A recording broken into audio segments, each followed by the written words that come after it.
This year is dedicated Leila Nishmas in memory of Rocha Leah Bas Chaim Tzvi. When it comes to Rosh Hashanah, certainly the most readily identifiable symbol of Rosh Hashanah is the shofar. We all know that the sounding of the shofar represents certainly one of the highlights, if not the highlight, of the Rosh Hashanah davening, of the service in Shul on Rosh Hashanah. And there are many, many different laws, many of them technical, which relate to the mitzvah of Tekiyah Shofar. We certainly make a big production about Tekiyah Shofar, and correctly so.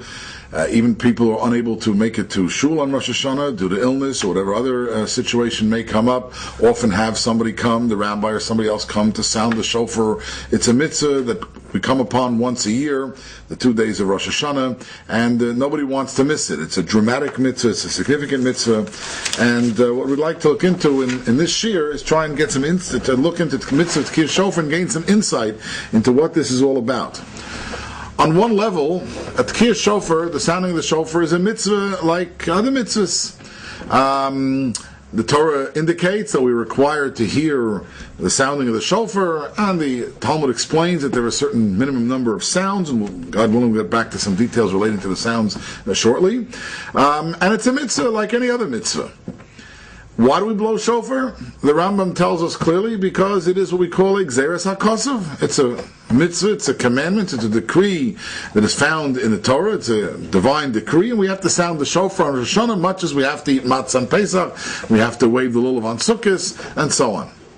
However, the Rambam tells us that even though, indeed, the mitzvah of Tekiyah Shofar is simply a mitzvah that we perform because the Torah tells us to do so, nonetheless, there is a hint, there is a message that seems to be a little bit deeper than simply the discharging of the technical obligation that's inherent in this mitzvah. Namely, that the shofar serves, if you will, as a wake-up call to those who have been in a state of what we might call spiritual slumber during the course of the year.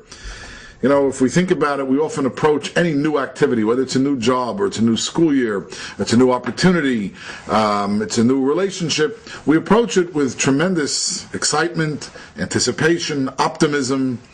But oftentimes, as the year, the relationship, the situation, the job progresses, that initial excitement and that initial passion and that initial optimism sometimes very often wanes.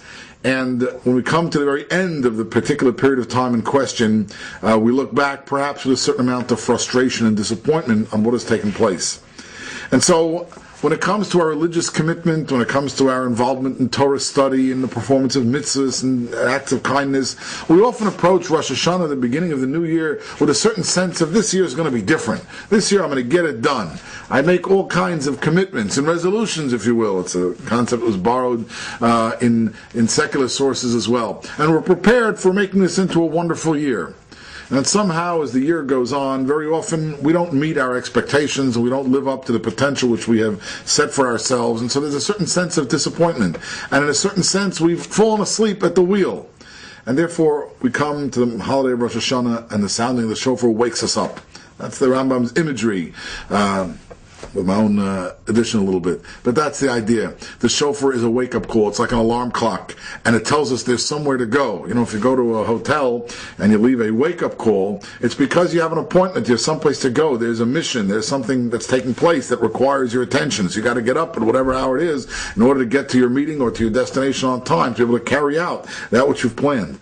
Well, the shofar serves as that kind of a wake-up call. And it tells us we've got to look to the future. There's somewhere to go. There's somewhere I got to be.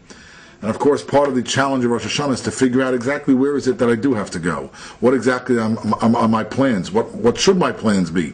Rosh Hashanah is certainly a time of reflection. Tekiyah Shofar is a moment of reflection where a person should project forward and think, where is it that I'm heading? You know, the sages tell us that Rosh Hashanah is a time, of course, of renewal. One of the verses that's repeated numerous times throughout the service on Rosh Hashanah is the verse, Tiku b'chodesh shofar b'kesel yom chagenu. Sound the shofar at the beginning of the month, the holiday which lands at the beginning of the month of Tishrei. That's a reference to Rosh Hashanah. This is a verse which is expounded to mean Chidshu ma'aseichem. You have to renew your activities, renew your deeds. Rosh Hashanah is a time to think about potential. Renew that which whatever it is that you're committed to. Look forward with a bright, optimistic approach. The mitzvah of Tkiyah Shofar comes as a wake-up call telling us, look forward. Where am I going? Where am I heading? Chidshu ma'asechem. Shapru ma'asechem. Chidshu ma'asechem meaning renew and create a renewed vigor in terms of your deeds, and shapru ma'asechem, make them right, make them good, make them proper. That's one of the themes of the mitzvah of Tkiyah Shofar. You know, our holidays on the Jewish calendar year, generally speaking, correspond to a particular event which transpired. So, of course, on the holiday of Pesach, we celebrate the Exodus from Egypt, right? At the Seder, we retell the story, everything that happened on that particular night and that day, so many years ago when the Jews left Egypt. Pesach is Zeichel Yetzias Mitzrayim. It's a time that we celebrate Yetzias Mitzrayim. When it comes to the holiday of Shavuos, for example, we recall the fact that we were given the Torah on this day, Zman Matan Torah Seinu. And Sukkot, we commemorate